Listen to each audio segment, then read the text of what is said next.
10 pack 1074. It's a tough question because whether or not anyone on the internet tries to tell you whether you're doing too much, too little, or just enough running, we don't really know, right? We don't know how well you're sleeping. We don't know how you're going to perform when you're training. We don't know your intensity level. We don't know your current, right? There's so many things we don't know. So for anyone on the internet to try and tell you how much running you should do on a treadmill is just, there's such a disconnect there that I just don't even know where to start.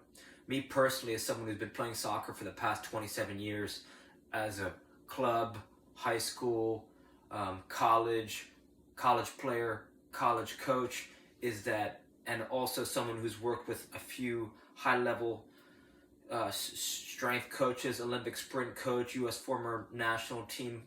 former U.S. national team player, top 10 yoga instructor in the country, top 10 strength coach in the country, and number one ranked Tai Chi master in the country, is that I would not spend any time on the treadmill jogging in a straight line, because in my mind it's a poor waste of your time, right? Because you even if you spend 1 minute for the same amount of time you spend jogging, if you spend that same amount of time using an RMT rope or a kick trainer or just juggling a tennis ball or a ball of any size, you could get into so many different ranges of motion.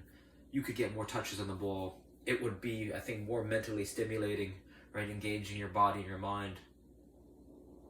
So for those reasons, the only thing I'm using a treadmill for is ROKP, reversing out of knee pain, because this is a low impact exercise that can strengthen your toes, your feet, your ankles, your Achilles, and that's going to transfer strength all the way up through your body in a low impact way.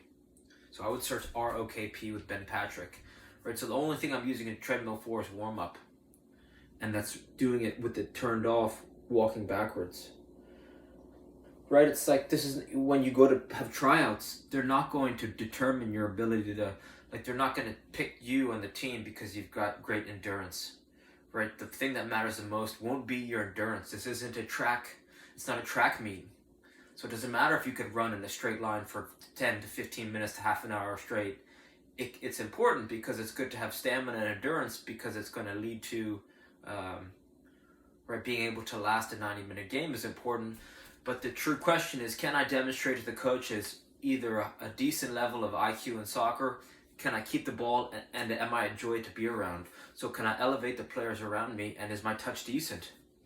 But if your touch is poor, if you bring negative energy to the tryout, if you're on your phone, if you're not focused, if you're distracting other players, it doesn't matter if you have great endurance. You're not going to get selected for the team. So for those reasons, I would just start by focusing on the fundamentals, right? You focus on the fundamentals, you're going to have more fun. Can I bring a ball with me everywhere I go? This is going to allow you to juggle. This is going to allow you to dribble. If you can't juggle or dribble at a fundamental level, like I said before, it doesn't matter how good you are running on a treadmill. If you can't keep the ball or connect the ball with your teammates, you are not going to get selected for the tryout, bar none. Second thing is, can I develop effortless agility and quickness with a rope? Right, this is like similar to a jump rope, but it's more versatile. Right, it's as long as you are tall, just about. And as you swing it, right, since your body is connected from fingers to toes, as you swing this rope, it makes you a more dynamic soccer player.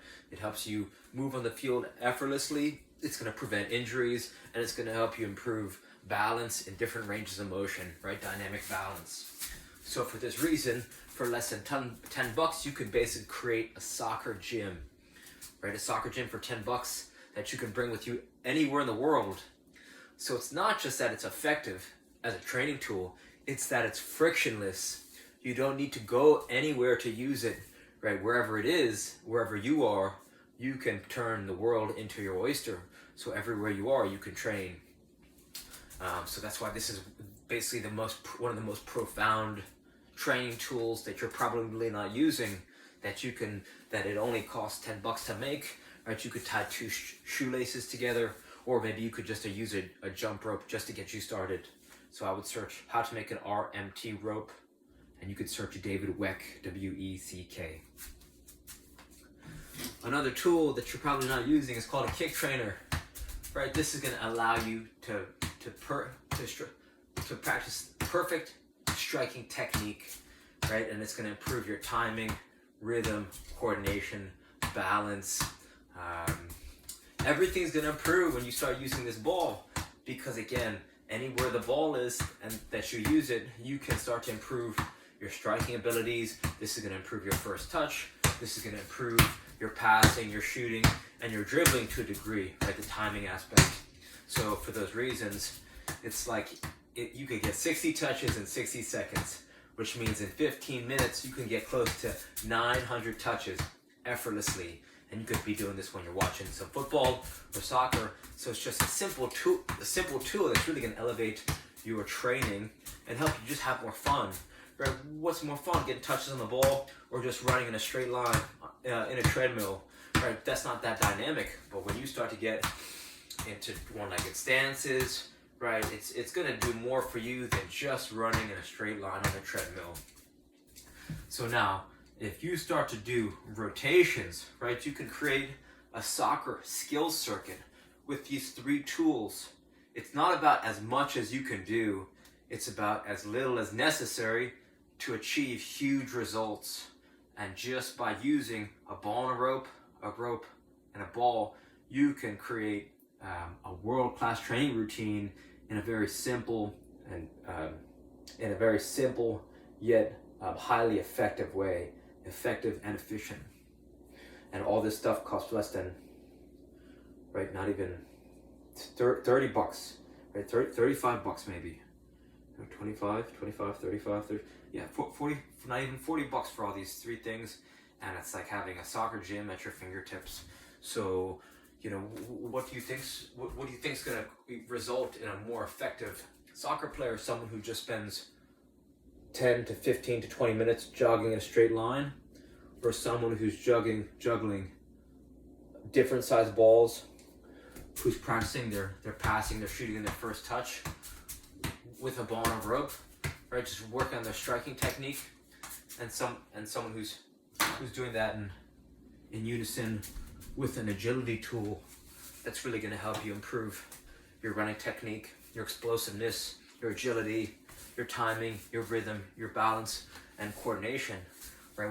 What looks more, right? Who looks more ready to play soccer, right? That's the question. So hopefully this helps. Reach out with any questions. All right, thank you.